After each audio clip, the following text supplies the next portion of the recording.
What's in the box? So we're unboxing Cthulhu Wars.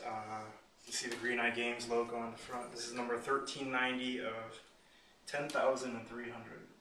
Quite a good number. So it's a very successful Kickstarter.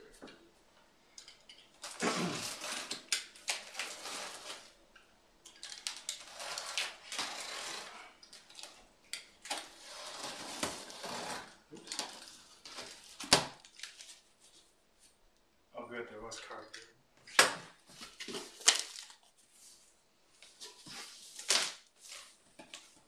This game is pretty hefty. It actually, the box ended up being about 13 pounds, so it's definitely a substantial offering that they got here.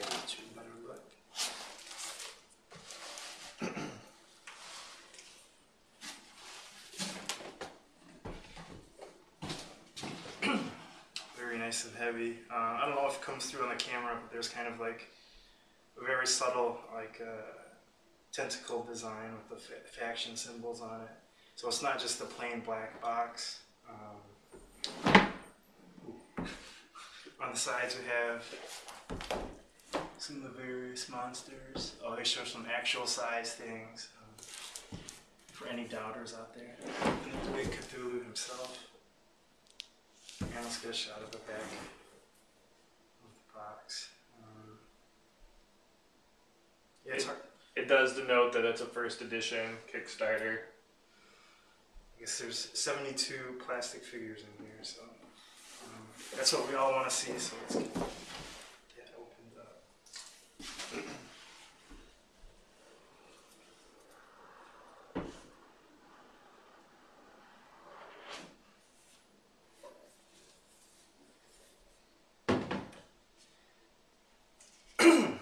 Alright, so here it is. We got a rule book first.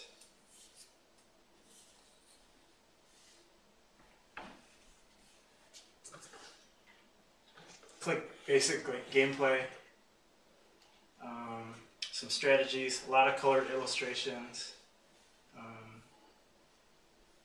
Yeah, it looks like player tips and stuff. So I like it when games do that. It just gives you a better idea out of the box, like what you can do instead of trying to figure it out your first couple games. Right, for sure. It's never worse playing an hour-and-a-half game and having no idea what you're doing. This insert looks like other products, expansions on the way. For those of you who backed at higher levels, I think they're shipping later, hopefully over the summer sometime. Yeah, a ton of great old ones and other factions coming. So here we have the maps. Do we want to try to spread them out? Yeah, I want to give a full look of the maps.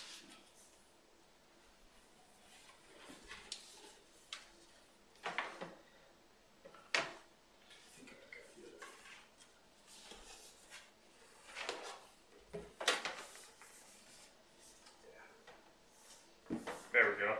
Get our directions matched up here. So the maps are set up either 3 to 4 players or the 5 to 6 side.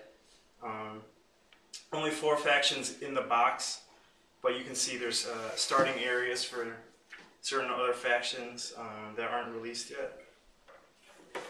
And if you flip it over, it's basically the same map, but it's split into different sections. From how I understand it, one side is 3 to 4, and when you play the 5 player, you're only supposed to flip one side, so one half will have more areas. And you can choose which way to do it. But it's all supposed to be balanced, but we won't know until we actually have a chance to play it. So. Next in the box, we have the sheets for all the factions.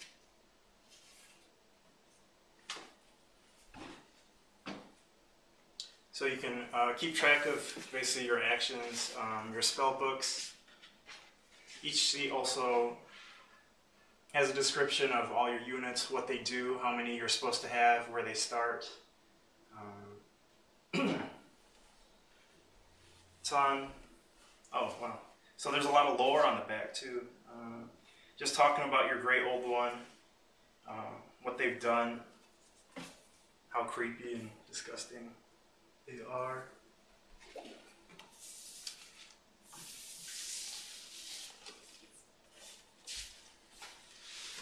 Let's move the box back to the middle here.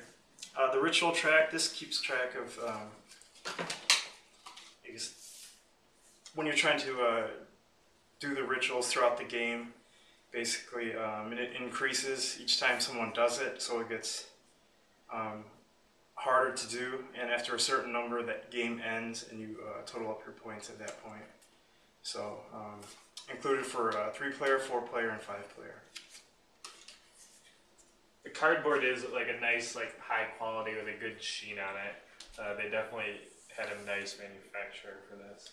Feels good. This is the Doom track. So maybe I misspoke about the ritual. The Doom track is the one that actually the game ends when you get to a certain number, depending on the number of people. And then now we can actually get into the chipboards. First of all, we have some cards here. Looks like they're just a quick reference how to play, turn order, what you do for each phase. Getting to the actual chipboards, you can see the different spell books. This looks like it's Crawling Chaos. A couple desecration markers for the yellow sign, and this is the infamous the beer coaster they talk about coming with. Basically, they had some extra room on the chipboard, so they just threw in something to print something since they're paying for the empty space anyway. Other factions here, you have Black Goat, green for Cthulhu. Here's another random victory coaster, and last but not least, the yellow sign ones. You can also see these are the Elder Sign tokens. Of course, the chipboards are double-sided, and this shows the turn order. I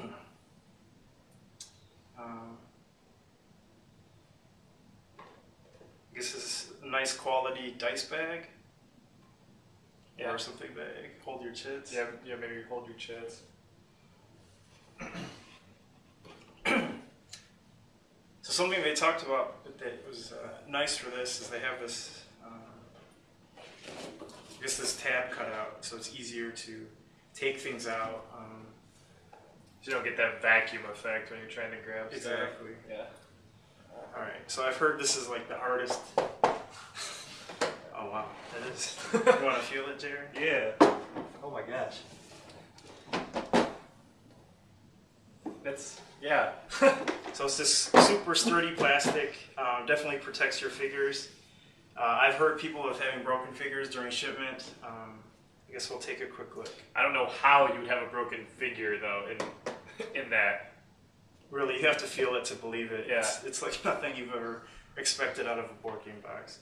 Let's start with Cthulhu, just because the namesake of the game. I got to hold these figures at Gen Con, but still seeing them again, it's amazing. Even for how big they are, they do like a good weight to them. They're not too heavy, but they don't feel flimsy either. And the craftsmanship on it is just incredible. It's so intricate and detailed.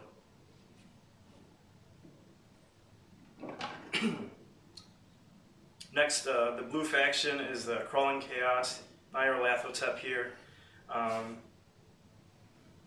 remember in the artwork for it, basically there's this void with a whole bunch of souls in it, and if you look closely you can see there's little faces in there kind of screaming. And that just, it came out in the plastic, that's amazing. Usually you only see that type of detail in resin, and seeing it on the plastic is just definitely worth the wait. Yeah, it almost looks like they're handcrafted. They're that detailed.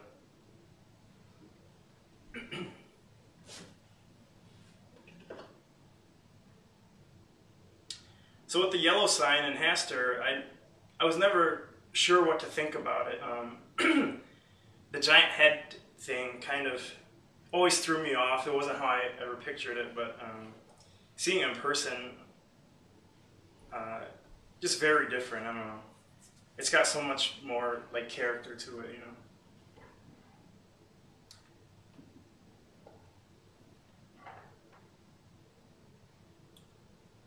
Moving on, we have the black goat. His tail looks pretty flimsy, but it survived. And again, it just looks like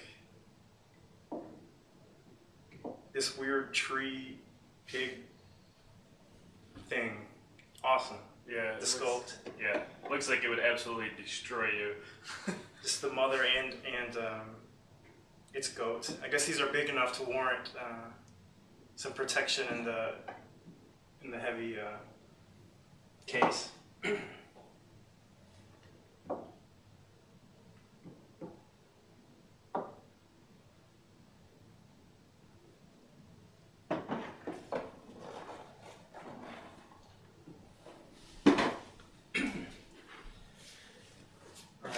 Last of all, under the insert, you have various bags here, it looks like, of your figures.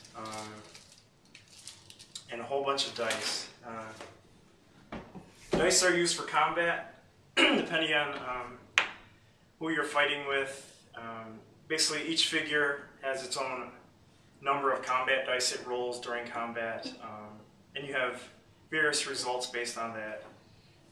It's somewhat similar to other miniatures games where it's not always the highest number, but it's how many of those numbers you hit. So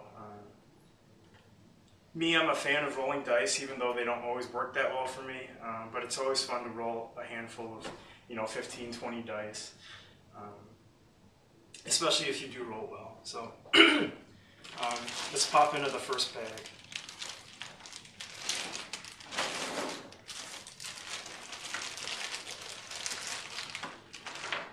The majority of this, actually all of them, no, the majority of these are the cultists.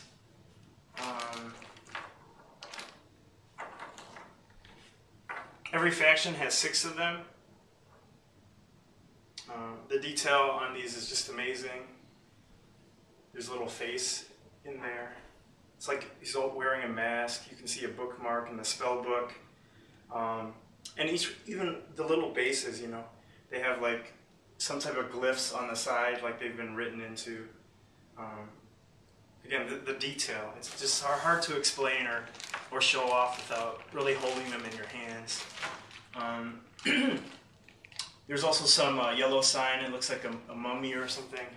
I'm not sure of the exact name, so I'll stop there. And then we have a couple of Cthulhu faction deep ones in here as well. Going to the next bag.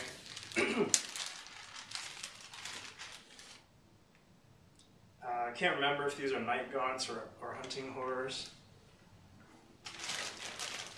but they are from the Crawling Chaos faction, and also included in the bag is the King in Yellow from the yellow sign. So the yellow sign is unique in that it has 2 great old ones, one of them being Haster, which we saw, and also the King in Yellow. And he's got this really cool like robe. Yeah, he might actually be the most intricate miniature yet. I mean, in his face you can see that he's kind of got some sort of like wrappings on it a little bit, some sort of mask on, and then he has the robe, and then within the robe there's more skulls and looks like almost like a soul of somebody being sucked into him. It's so intricate. Even his fingers are individually done. They're not one big just chunk of hand.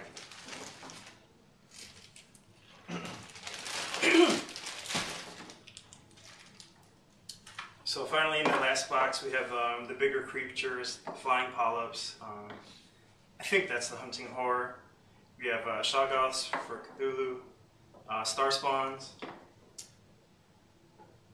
I have no idea. And some other cool guys. We'll get some close-ups.